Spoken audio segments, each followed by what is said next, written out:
I'll call upon myself to ask some questions. We'll start out with Mr. Goldberg. In your opinion, what would a post-JCPOA deal look like, and what would you add or subtract from the original deal to prevent Iran from being able to obtain nuclear weapons? Thank you, Mr. Chairman, for the question. The JCPOA, the Joint Comprehensive Plan of Action, was fundamentally flawed for several reasons. Number one, we ceded Iran an enrichment program. We had an international consensus that Iran should not have an enrichment program. It has no right under the Nuclear Nonproliferation Treaty to enrich. Every country has a right to peaceful nuclear energy. You don't have a right to enrich. In fact, John Kerry reiterated that while he was negotiating the agreement.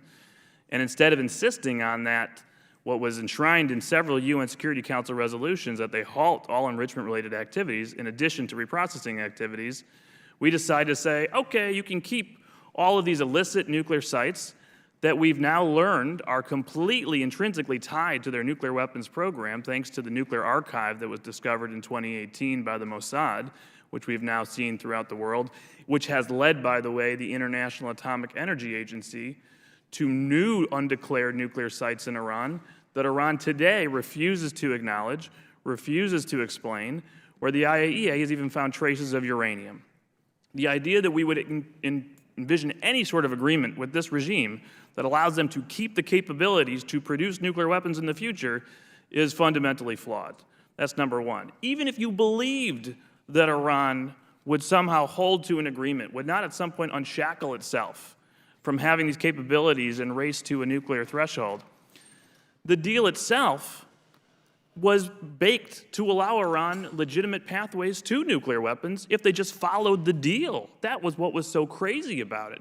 Iran would get $1 trillion over a decade, attract foreign direct investment, get legitimized despite still being the world's leading state sponsor of terrorism, building longer and longer range missiles, including intercontinental ballistic missiles, which they still aim to achieve according to our own Defense Department's reports on an annual basis. They're working on it today. They would continue to sponsor terrorism in the region, plot against the United States and others, still repress their people. And if they follow the deal, all the things that you just heard Ms. Slavin talk about that are happening, that the ranking member is very alarmed by, that we're all alarmed by, they're all allowed under the deal because there are sunset provisions, expiration dates that over a certain number of years, everything becomes legitimate, all the way to weapons-grade uranium production to any stockpile level.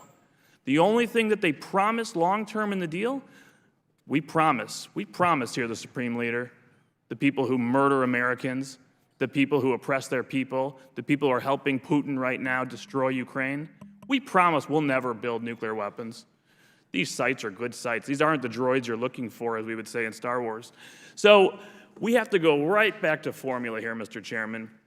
The concept behind a maximum pressure campaign was to understand something that we've really learned both from the nuclear archive, which showed that they lied to negotiators throughout negotiations of the JCPOA and through the JCPOA, but also what has happened last fall with Mahsa Amini's murder and the uprising that has followed.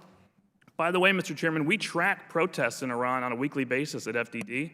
They're still going on throughout the country. They haven't stopped. We cannot approach this regime as one that you are going to negotiate as if you're in a Western bar trying to make a real estate deal. This is a brutal, radical theocracy that wants to destroy America and wipe Israel off the face of the earth.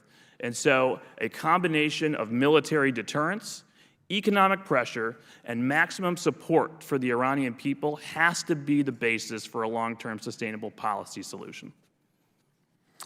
Okay, Ms. Coates, what additional steps do you think should be taken by the U.S. and the international community to ensure Iran's cooperation with facility inspections?